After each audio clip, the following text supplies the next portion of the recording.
Oi, pessoal! Sejam bem-vindos a mais um podcast da Megawatt. Eu sou Camila Maia, jornalista da plataforma, e a nossa conversa hoje será sobre os apagões enfrentados na Califórnia e o que eles podem indicar para o planejamento energético brasileiro em termos de renováveis. Para isso, a gente vai conversar com o Alexandre Viana, que é sócio-diretor da Timos Energia. Mais uma vez, o nosso podcast foi gravado virtualmente à distância, já que ainda estamos em quarentena, e eu espero que vocês aproveitem a conversa.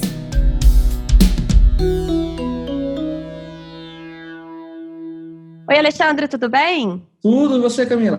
Tudo ótimo. Queria que você começasse um pouquinho falando pra gente sobre quem é o Alexandre Viana e qual que é a sua experiência aí, que eu imagino que seja pequenininha, né, no setor elétrico. Bom, Camila, é um prazer falar contigo. Bom, eu tenho uma experiência de 20 anos no setor elétrico, né, dos quais 17 anos foi na CCE, no qual trabalhei muitas áreas diferentes lá, mas acho que eu fiquei conhecido mais para o público externo pela minha participação em leilões de energia, embora trabalhei com várias outras áreas. Também trabalhei como voluntário do governo americano durante um tempo para mercado de energia em países em desenvolvimento, na África, Sudeste Asiático. Depois eu fui para a SPIC, SPIC, responsável pela montagem da mesa de trading lá, uma experiência muito bacana. E eu estou agora na Timos, faz 1 ano e 4 meses que vim para a Timos, para ser responsável pelo braço de consultorias, né? Então eu conheço um pouquinho de setor elétrico, vivi algumas coisinhas aqui do que o Brasil passou nos últimos 20 anos aí. Vamos conversar então sobre a questão da Califórnia, né? Nos últimos 10 anos, eles ampliaram muito a capacidade de geração de energia solar, um pouquinho também de eólica, e ao mesmo tempo eles fecharam usinas nucleares, diminuíram a geração a gás natural. Agora, em agosto, todo mundo que está ouvindo a gente já deve ter lido sobre isso, ou visto alguma vez.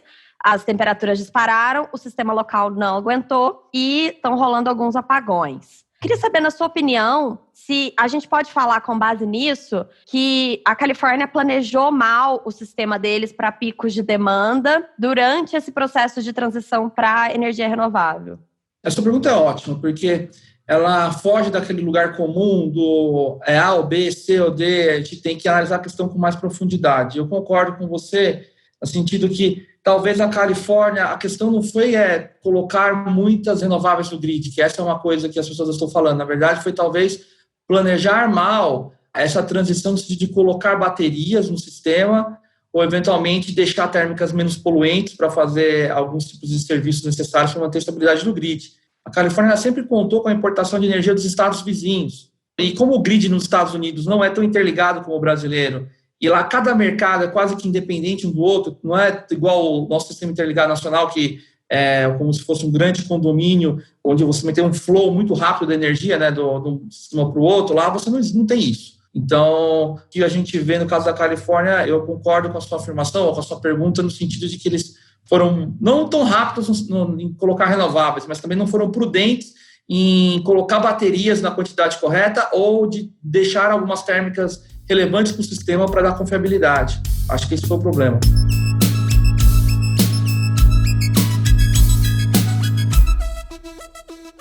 Durante esse período de crise, eles têm conseguido acionar energia extra e reduzir um pouco a demanda, mas isso não tem sido suficiente. Eles teriam que ter um sistema de backup melhor ou então um sistema de resposta da demanda mais adequado? Na verdade, a Califórnia ela não tem um desenho de mercado dos mais modernos, tá? Por incrível que pareça, quando você vai analisar, o modelo brasileiro, o mercado brasileiro, ele é mais avançado que o da Califórnia, tá? Por exemplo, a questão do mercado livre na Califórnia é só para grandes empresas, autoprodução, o consumidor não tem a liberdade de escolha, ele está vinculado às suas utilities. Ele é um mercado muito clássico de atacado, com as utilities comprando energia para atender os clientes.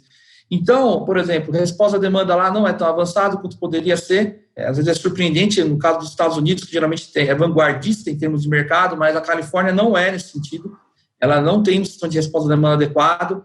Algumas empresas agora estão ampliando esse tipo de serviço ou buscando oferecer esse tipo de serviço para lá e sensibilizando o regulador lá para tornar isso em maior escala.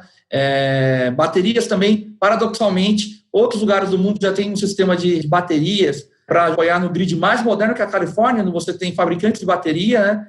Então, de fato, a Califórnia, o desenho de mercado peca e isso se transforma em coisas concretas no mundo físico. E eles têm, em alguns dias, a capacidade disponível para atender o pico muito apertada. Então, se você olha os dias, chega a ter dias que a sobra, o sistema lá tem uma demanda, vamos falar em alguns dias críticos, de 40 gigas, tá? No pico, em algumas exceções, chegou a 50, mas 40 gigas é um bom número para a demanda pico da Califórnia. E tem dias que a capacidade disponível está em 41, 42 gigas. Então, qualquer tipo de falha ou indisponibilidade de uma térmica relevante a gás já coloca o sistema em risco. Então, você tem razão, assim, está bem apertada a situação lá, apesar de eles estarem usando outros recursos, ela não está uma situação confortável. Eles têm uma carga muito alta, considerando a população e o tamanho do estado. Essa carga, ela cresceu mais rápido do que o investimento em renovável, o investimento em geração? O que acontece é o seguinte, na verdade, aí tem um ponto interessante, que tem a carga no grid e a carga total do sistema, assim, que não é do sistema, mas a carga total do estado. O que ocorre é que hoje você tem muita geração distribuída na Califórnia, o que, de certa forma, também atenua essa pressão sobre o grid. Então, os números oficiais hoje, eles não refletem a realidade plena do que acontece no mundo físico, vamos dizer assim. Você tem na Califórnia aí ao redor de 9 gigas de GD. Então, isso daí também, então podemos falar que a demanda pico não seria 40, seria quase 50 gigas, né? Então, se a gente parar para pensar que o Brasil, que é um país, tem uma demanda média de 65 gigas, antes da Covid, 66 gigas a demanda de mercado, e uma demanda pico, que já foi no passado de 90 gigas, quer dizer que a Califórnia é praticamente metade do Brasil, né? Então, o consumo lá cresceu rápido, mas renováveis também cresceu muito rápido. Eu acho que é muito mais uma falha de desenho de mercado e de decisões equivocadas, extremadas em alguns momentos, do que um problema de ter colocado pouca renovável ou muita renovável. Uhum. Eu não vejo que a velocidade de renováveis que entrou no grid da Califórnia seja o problema pelo que aconteceu. Eu vejo mais que foi a falta de gestão dos outros componentes que levou a esse problema.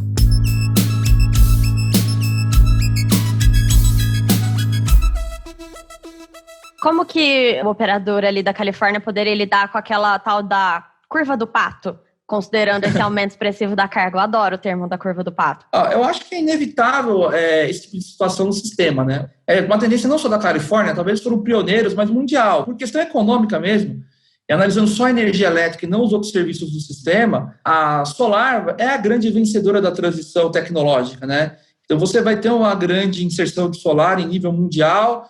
Em alguns países, talvez a eólica, por ter uma indústria mais consolidada, como o Brasil, talvez ainda seja um tamanho maior em utility scale, mas, assim, no modo geral, o solar é a tecnologia vencedora da transição em termos de ganhar mercado. Então, eu creio que a curva do pato veio para ficar, vai ficar cada vez mais, né? Então, o operador da Califórnia ele vai ter que cada vez mais confiar em instrumentos de mercado, como, por exemplo, resposta da demanda, e dar incentivos, sim, para baterias e eventualmente avaliar com cuidado se vai fazer o phase-out ou não de algumas térmicas relevantes do sistema. Eu acho que o ponto da Califórnia, o erro foi, novamente, não foi a questão de colocar mais solar ou eólica. Isso acho que não foi o problema, não é o problema. Na verdade, talvez foi não gerenciar bem situações que poderiam fugir do controle, por exemplo, falha de uma máquina, temperatura acima do esperado, não somente na Califórnia, mas nos estados vizinhos. Então, acho que a Califórnia dá uma lição. Operadores do sistema, operador de mercado, formulador de política, tem que considerar o cisne negro, né? Tem que considerar situações de extremo, porque por mais que a gente faça cálculos estatísticos e fale, não, essa chance de ocorrer isso é muito pequena.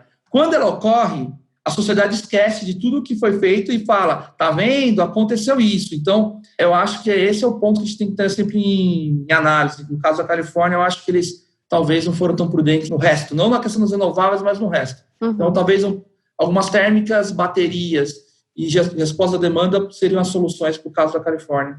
Pois é, a gente sempre ouvia dizer que a energia mais cara era a falta de energia, né? Era o custo de déficit. Então, isso faz com que as baterias fiquem competitivas no caso da Califórnia, ou talvez, considerando, porque o preço também lá teve alguns picos, né, agora por conta desses apagões. Essa afirmação, ela é uma afirmação que ela é bastante polêmica e ela divide opiniões e eu brinco, eu sou palmeirense, né? Então é meio Palmeiras e Corinthians, aquela coisa, aquela relação não tão racional, né? Tem muitas pessoas que discordam dessa afirmação que a mais cara é o custo do déficit, né? É muito pior você ter déficit do que pagar o preço até, né? Em teoria econômica, eu falaria que até 1 centavo abaixo do custo do déficit faz sentido você ter a fonte ou comprar. Eu sou defensor que tudo na vida tem que ter portfólio e tem que ter equilíbrio.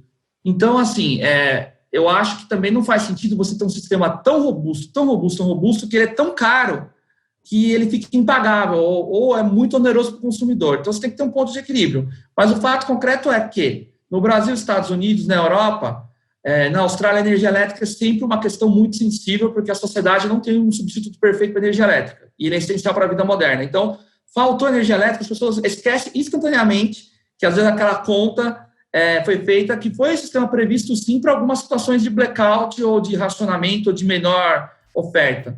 Porque se você for prever um sistema à prova de tudo, ele fica caríssimo, né?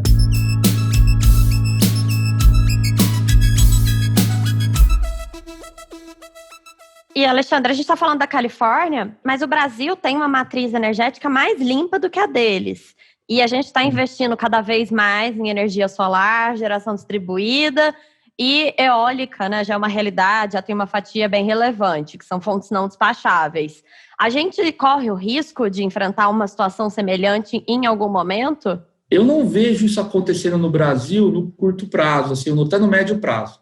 Então, para até dar alguns números que você mencionou sobre a questão da capacidade instalada, né, da nossa ser mais limpa que a dele, se a gente pegar a capacidade instalada placa, né, a gente pode falar assim do que está disponível na Califórnia, ao redor de 65% é renovável. Se a gente colocar GD, vai para mais ou menos 70%. O Brasil, a gente está falando de renováveis, considerando as hídricas de grande porte, algo em torno de 83, 84, depende de que estatísticas que você pega, mas nessa ordem. Então, de fato, o Brasil tem uma matriz até mais limpa ou mais verde do que a da Califórnia, né? Eu não vejo isso no Brasil pelo seguinte: a gente tem um sistema de transição muito mais robusto, a gente tem o legado das hidrelétricas, está usando uma frase do meu amigo Zucarato, né? As hidrelétricas deixam um legado para o sistema muito relevante.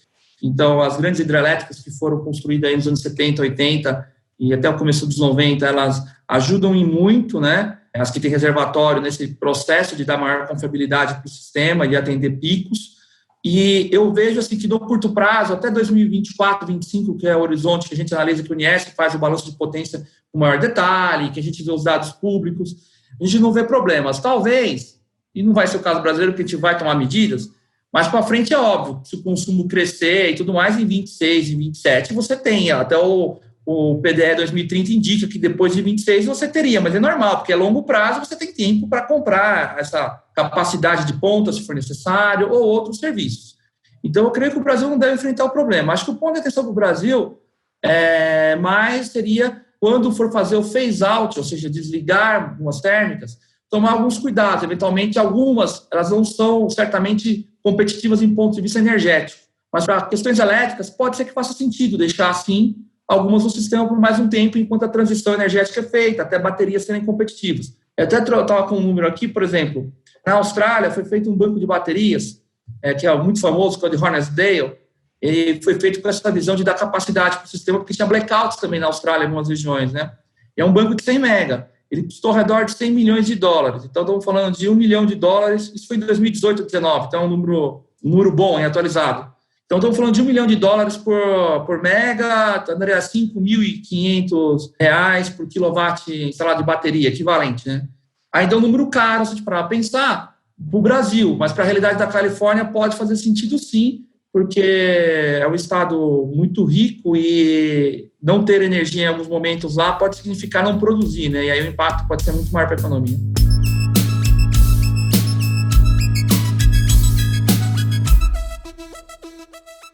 Agora, essa situação justificaria aqui no Brasil a gente fazer uma contratação maior de termoelétricas na base?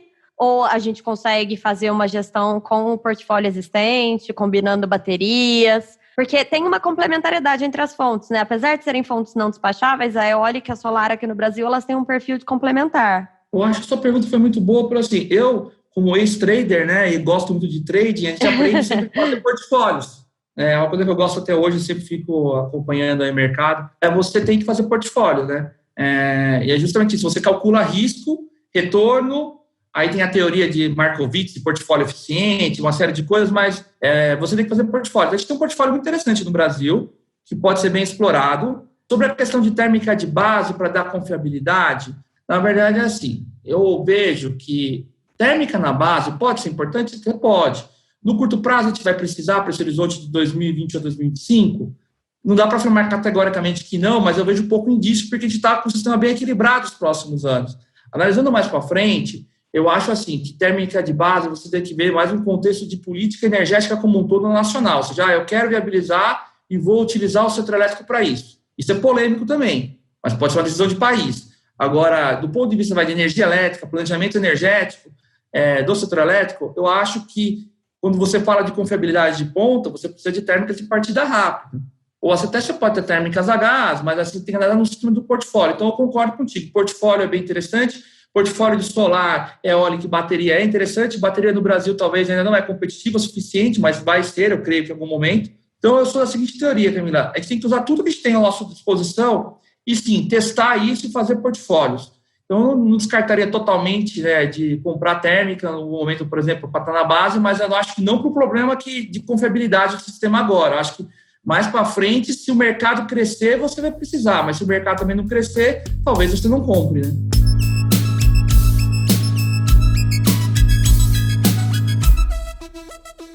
Voltando ali na curva do pato, aqui no Brasil a gente está cada vez com o crescimento da geração distribuída solar fotovoltaica, ele tem cada vez mais acelerado, mesmo com a pandemia. Eu estava vendo agora os dados aqui da ANEEL, a gente já tem quase 3,5 GB de GD solar. Isso foi 1,5 GB de acréscimo só nesse ano.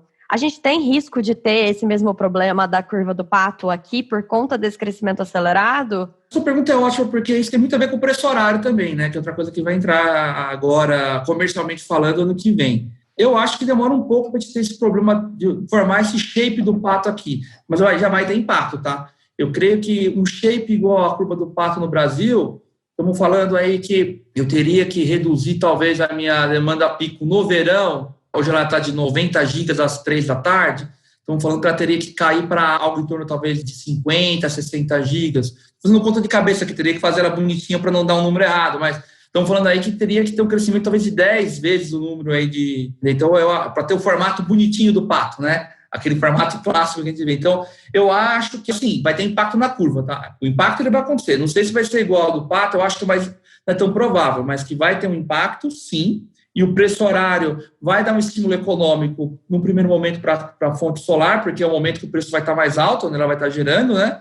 E depois, com o tempo, conforme você vai colocando mais solar, ela vai ajudando a baixar o preço, aí o preço vai ficando um pouco mais fletado. É até interessante isso, nos próximos 4 ou 5 anos, o preço horário tende sim a ser mais alto algumas horas, mas depois, a longo prazo, pode ser que ele caminhe para uma curva não tão volátil, ou não variando tantas horas, porque você colocou bastante solar no sistema. E sobre os números de GD, é impressionante. Eu também, outro dia, eu pedi para um analista fazer uma coleta de dados aqui, e aí quando eu vi que era 3,4 GB, eu falei, mas não era 2 alguma coisa? Porque eu tinha um número na cabeça gravado, já estava 3,5 GB quase.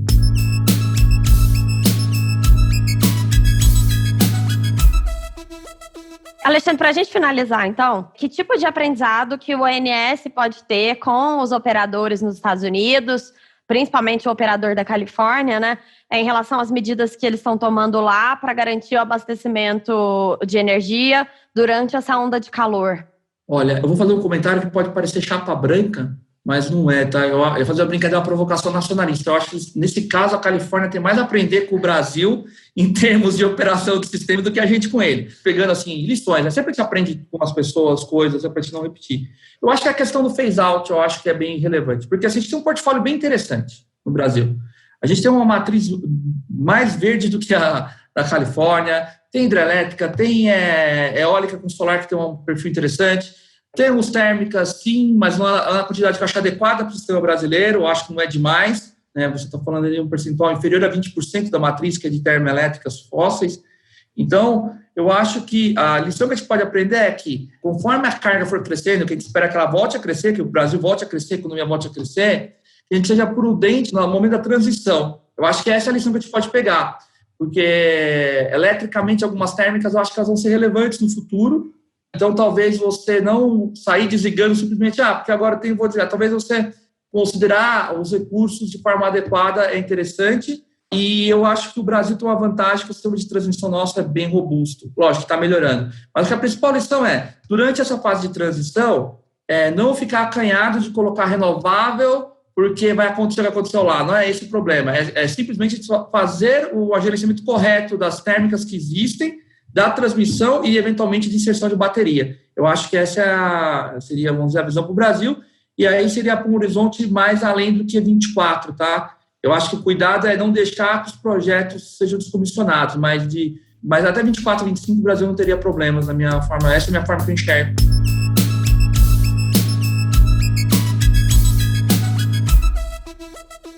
Maravilha, então. Muito obrigada pela nossa conversa hoje.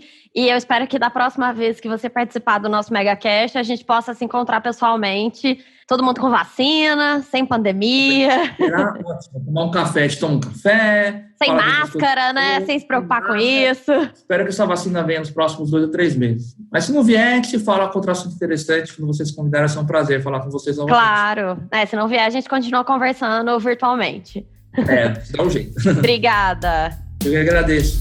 Um abraço.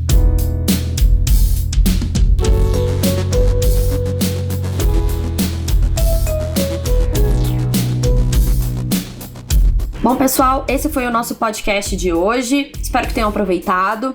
Se vocês tiverem alguma dúvida sobre a curva do pato ou a situação da Califórnia, é só acessar megawatt.energy, que lá temos muitas informações a respeito. Obrigada e até a próxima!